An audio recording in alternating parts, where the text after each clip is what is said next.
Bonjour à toutes et à toutes, bienvenue sur le podcast des RH Badass, le podcast qui te fait voir les RH et le droit du travail autrement. Et oui, ici on dépoussière et on vulgarise cette matière qui peut paraître complexe. Je suis Wafa, ton experte RH, et j'ai à cœur de te parler de RH et droit du travail de la manière la plus simple possible. Alors, installe-toi confortablement, on va commencer. Bonjour à tous, bienvenue au 7e épisode de DRH Badass. C'est réellement le 7e épisode, pas le 6 ni le 8. J'ai tendance à me tromper en ce moment. Je suis ravie de vous retrouver comme d'habitude. Ravie également de la personne qui va participer à ce moment d'échange. J'ai la chance de partager le micro avec Angèle, qui est rédactrice web, référente et porte-parole de l'association de familles de victimes de féminicide. Je suis ravie de l'avoir avec moi pour qu'elle nous parle également de ce dernier point. Alors, il ne fera pas l'objet de tout le podcast, mais je veux absolument qu'elle nous en parle parce que c'est un sujet qui prend malheureusement une place trop importante dans notre société au vu des situations tragiques que vivent énormément de familles malheureusement. Coucou Angèle, je suis trop contente que tu sois avec moi. Coucou, merci de me recevoir. Moi aussi, je suis hyper contente d'être avec toi depuis le temps qu'on en parle. Il faut savoir pourquoi Angèle, elle est avec nous aujourd'hui. Angèle, c'est une de ces femmes très fortes qui a un parcours bien à elle. Et pourquoi elle est présente? Un jour, on était sur mon balcon en train de prendre un petit thé, manger un petit gâteau et tout. Et puis dans l'échange, elle me dit, tu sais Wafa, au collège, on me voyait pas loin, on me projetait pas loin. Et j'ai juste envie de donner une bonne leçon et c'est un joli pied de nez qu'elle nous fait aujourd'hui en nous montrant que oui, on peut arriver au collège avec entre guillemets des difficultés non pas scolaires, mais de vie, un parcours pas simple, comme on en vit pas mal. Et puis aujourd'hui, diplômée d'un bac+5, major de sa promo. Et elle m'a dit, Wafa, j'ai envie de dire aux gens qu'il faut croire en eux. Donc voilà, c'est pour ça qu'elle est présente. Et donc, oui, Angèle, partage-nous ton parcours.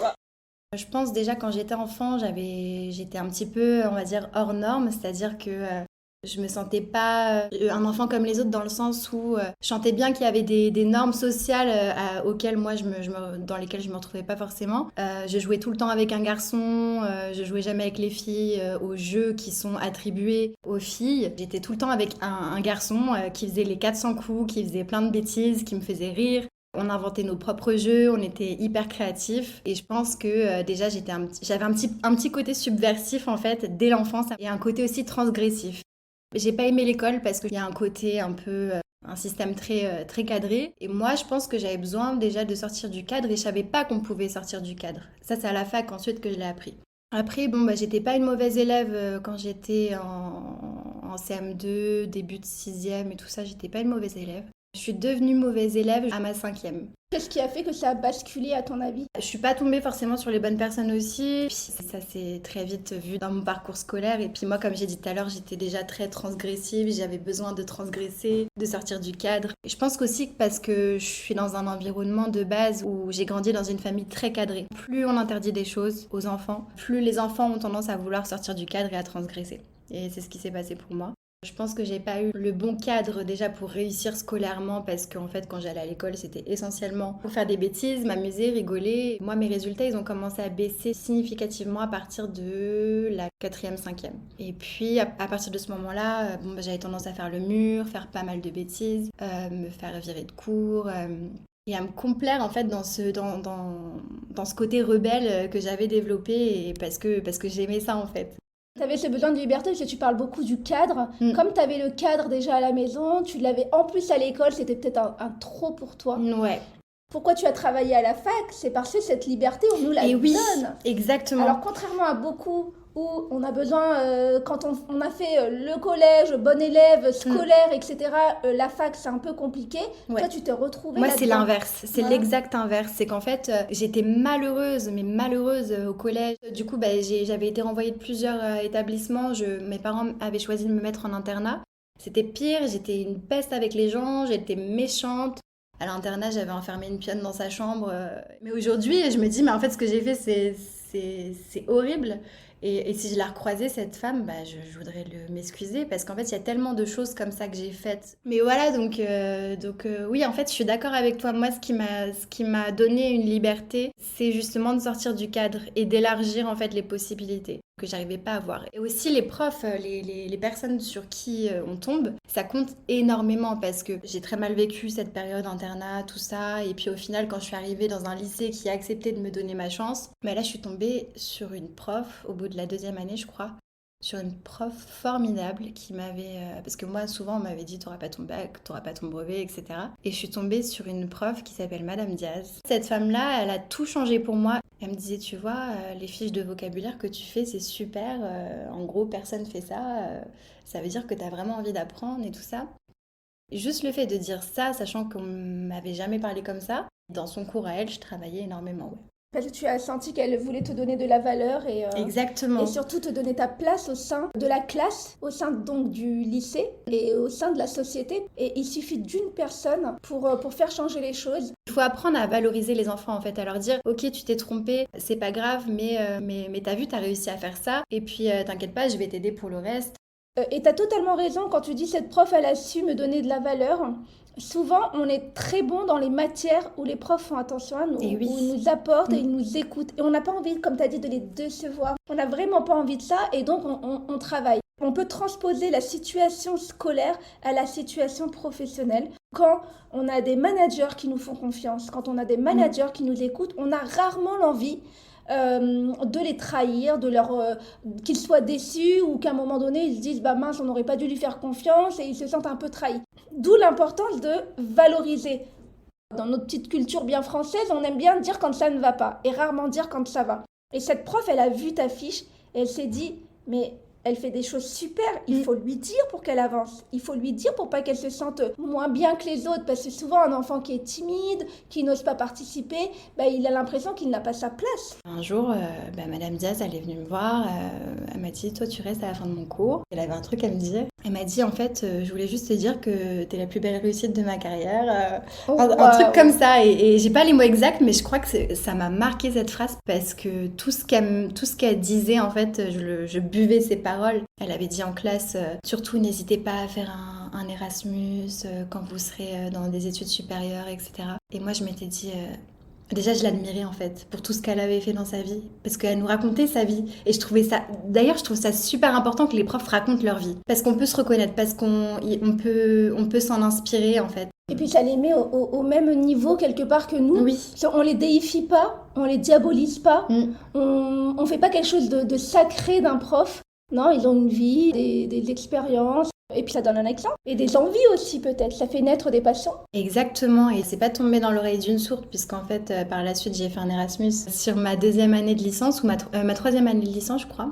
Déjà, cette prof-là, elle m'a aidée à avoir mon bac. J'ai eu une mention assez bien. Et en fait, du coup, Madame Diaz, elle m'a fait une lettre de recommandation pour que j'aille à la fac, à l'université. Et en fait, j'ai été acceptée dans cette université dans laquelle elle m'avait fait une lettre de recommandation. Et puis, elle avait dit à ma mère, à une réunion parents-prof, votre fille, elle a un style d'écriture. On sent qu'elle a un truc un peu journalistique, un peu rédactrice. Encore une fois, j'ai bu ses paroles et je me suis dit, bon, si elle me voit en com ou en journalisme, je vais aller en com ou en journalisme. Elle a inspiré ta carrière, quoi. Et elle a orienté totalement ma carrière parce qu'en fait, moi, je ne savais pas ce que je voulais faire. J'avais pas vraiment de passion. Elle m'a tellement valorisée que j'ai eu envie de suivre ses conseils. Donc, j'ai fait une licence information communication pendant 3 ans.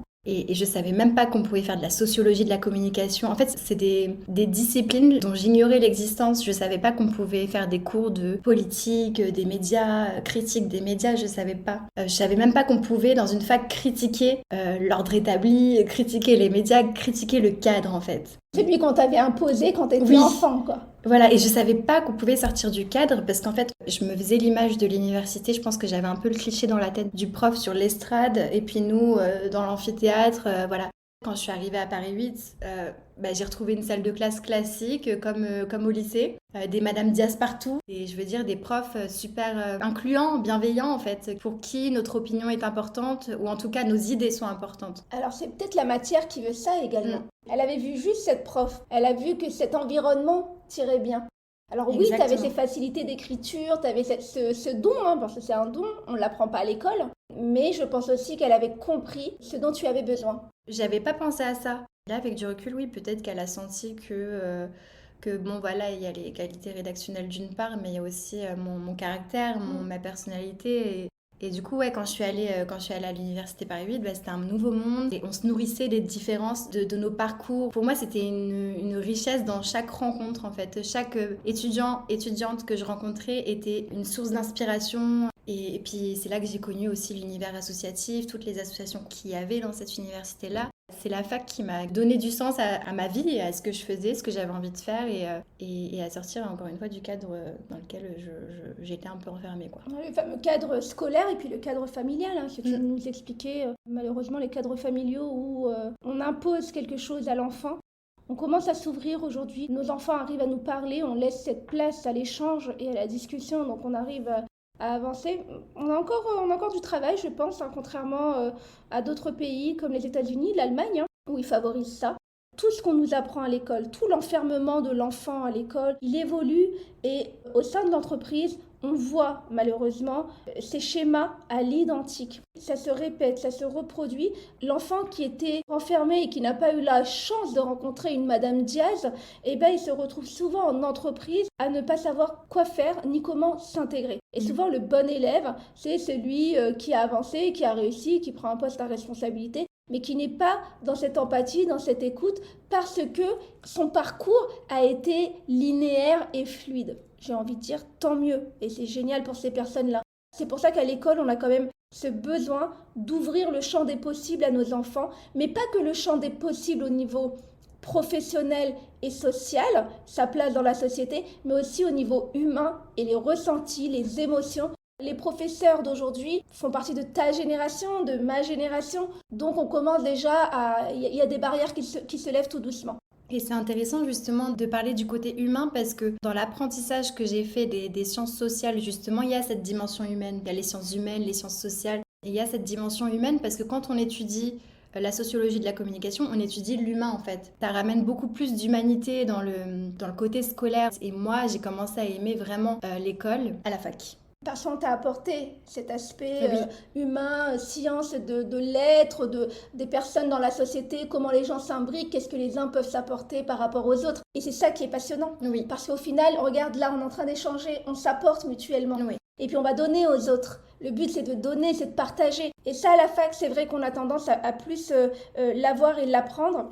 Et puis tu as parlé d'un sujet qui pour moi me touche parce que je suis un peu comme toi et je m'investis beaucoup là-dedans, c'est l'aspect associatif. Le monde associatif, j'en ai parlé lors d'un ancien podcast qui s'intitulait Slasher or not slasher, où aujourd'hui on peut faire plusieurs métiers, on peut toucher à tout. Tu commençais à étudier pour ton futur métier de rédactrice web, et puis tu as embrassé le monde associatif, donc tu commençais déjà à slasher parce que tu touchais déjà un peu à deux choses qui étaient un peu différentes, mais qui étaient importantes pour toi pour te construire en tant que femme. Qu'est-ce qui t'a donné l'envie d'embrasser le monde associatif? Est-ce que tu en ressentais le besoin et est-ce qu'aujourd'hui tu estimes qu'un seul métier ne te suffirait pas? Je vais commencer par la dernière question et je suis quasiment certaine qu'un seul métier ne me suffirait pas en fait. Je suis un petit peu un couteau suisse, je touche un peu à tout. J'aime pas quand c'est monotone. Alors c'est contradictoire parce que en ce moment je suis quand même dans une recherche de stabilité. Il faut pas que tu te brides. Je veux faire plusieurs métiers, je trouve ma stabilité dans tous ces métiers-là et c'est parce que tu as trouvé tout ce que tu aimais faire et que tu arrives à accomplir ce que tu veux faire que tu es stable et que tu es bien dans ta peau. Exactement, et en fait c'est la recherche d'un juste équilibre en fait. Et puis je voulais dire aussi que c'est pas parce qu'on nous dit oui tu vas pas y arriver parce que tu t'as fait plein de bêtises dans ta vie, tu vas pas avoir ton bac parce que t'es jamais là, tu feras jamais rien de ta vie. Donc j'ai eu mon bac, j'ai eu mon brevet. Faut pas se laisser influencer, se laisser orienter parce que les autres nous disent. Toutes ces pensées qu'on essaie de nous intégrer, c'est celles-ci qui font nos pensées limitantes par la suite C'est ça. et qui nous limitent à plein de choses et on se dit bah non je vais pas y aller, on m'a dit que j'étais pas bonne dans ça. Peu importe la matière que tu veux toucher, il n'y a pas de code. C'est pour ça que c'est important et je suis ravie que tu viennes en parler aujourd'hui, de dire bah et les petits jeunes, je viens de loin. Non pas parce que j'étais pas intelligente, non pas parce que j'étais le cancre qu'on a bien voulu me faire croire. Non, c'est parce que ce cadre-là ne m'allait pas. Et tous les enfants ne sont pas faits pour ce cadre scolaire que nous impose aujourd'hui le gouvernement. Quand tu as été à la fac, c'est un peu... tu t'es dit, c'est bon, j'y arrive à la fac, j'ai ma place dans la société. Et à tel point que je me rappelle, je voulais même pas rentrer chez moi. À 22 heures, j'étais encore à la fac. En fait, je restais jusqu'à la fermeture. Moi, déjà, je restais parce que j'adorais la bibliothèque de l'Université Paris 8. Et d'ailleurs, petit clin d'œil, parce que j'ai conseillé de la visiter à plein de monde.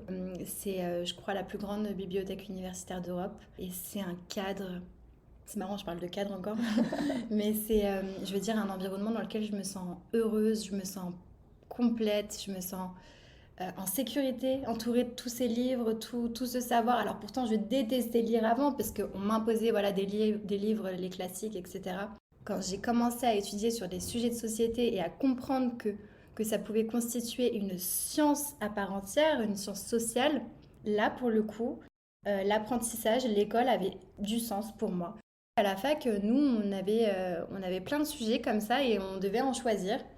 Et puis même, rien qu'en master, on étudie, quand on fait notre mémoire, on choisit notre sujet, alors parfois, on doit le recadrer. C'est aussi une question de discipline, ça dépend des disciplines, et puis ça dépend aussi des profs, ça dépend de sur qui tu tombes.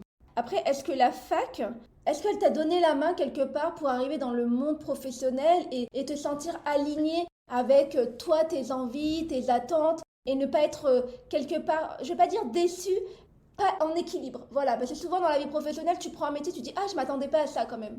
Tu vois, est-ce que la fac, toi, elle t'a préparé à ça? C'est intéressant cette question. Ce que je dis souvent, c'est que bon, la fac, donc c'est quand même relativement universitaire, intellectuel. Est-ce que ça nous prépare? Oui et non, parce que, alors oui, ça nous prépare dans le sens où, par exemple, si on veut être journaliste, on a un regard critique déjà sur les médias. On a un regard critique sur la sélection, les critères de sélection de l'information. La fac, elle m'a aidé à développer mon esprit critique et je m'en suis quand même pas mal servie dans le monde du travail. Souvent en communication, on nous dit voilà, il faut avoir telle compétence et au final, c'est pas des choses qu'on apprend forcément à la fac. Donc oui et non. Est-ce que le métier que tu visais, déjà, est-ce qu'il a été facile d'accès? Est-ce que tu arrives à trouver du travail facilement? Est-ce que tu trouves qu'on t'a fait comprendre comment allait être le monde du travail? Est-ce que tu allais te trouver face à des difficultés? Est-ce que non, ça allait être plutôt simple?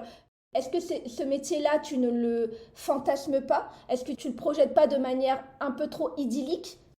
Je pense que la fac m'a quand même pas assez préparée à parfois la violence du monde professionnel.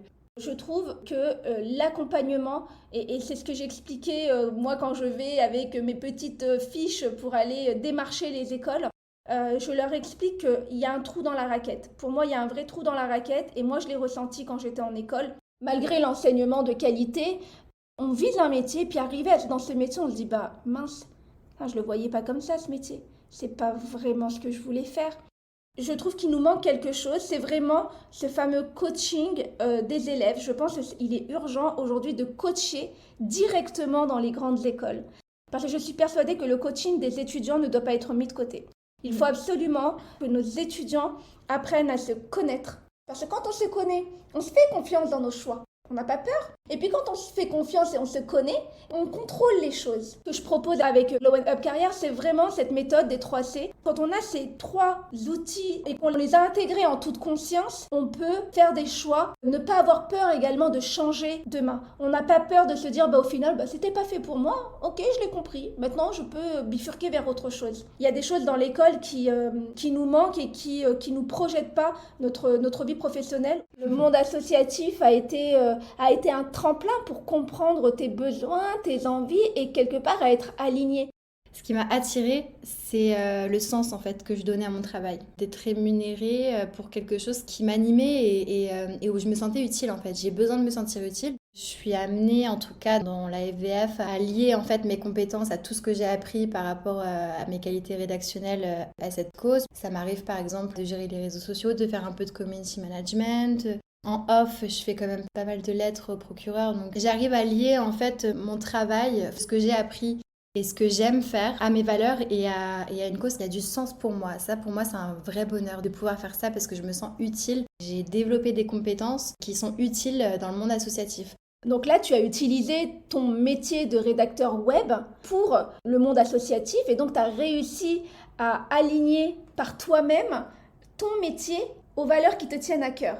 Est-ce que toi, de ton côté, tu fais ça de manière totalement bénévole ou est-ce que tu es rémunéré et donc là, on peut considérer que tu es une totale slasheuse dans ce monde du travail? Je ne suis pas rémunérée là dans le cadre de mon travail. Nous, en fait, on est en train de voir au niveau des subventions, etc., pour qu'on puisse à terme, à moyen terme, se salarier. Et donc, nous salariés, nous-mêmes, ça, ce serait vraiment top. Parce que là, pour le coup, j'aurais vraiment réussi. Angel, là, tu nous as présenté ton parcours. C'est un vrai message d'espoir et je suis ravie que tu l'aies partagé avec nous. Je suis super contente d'avoir pu donner un petit message d'espoir à travers mon expérience. En plus, ça m'a fait du bien de la partager. Je voulais juste revenir un petit peu sur mon association. Donc voilà, si jamais vous voulez nous soutenir, nous, on est l'association des familles de victimes de féminicide. L'association, elle est née en 2019, depuis la mort de la nièce de Noël Agossa, qui est Aïssa Tousso, qui a été tuée par son ex-conjoint en 2016. Donc voilà, c'est un sujet qui me tient énormément à cœur. Je suis encore ravie d'avoir témoigné aujourd'hui. On reste connectés, on se revoit bientôt, nous. Oui, évidemment. Évidemment, nous, on reste en contact. Et je suis ravie que tu aies pu parler de ton association, que je suis également, parce que ça, pareil, hein, c'est des sujets qui nous tiennent à cœur, des sujets sociétaux, et notamment le pourquoi de la naissance de cette association. N'hésitez pas, si vous voulez les suivre, sur Instagram, sur Facebook. Je vous mettrai le lien en bas du podcast. Donc, n'hésitez pas à vous abonner, à les suivre. Et si vous voulez devenir bénévole pour cette association, n'hésitez pas à les contacter. Voilà. Et puis pour ma part, je vous retrouve pour le prochain épisode de DRH Badass et j'espère que vous prendrez autant de plaisir que nous à écouter ce podcast. À très vite.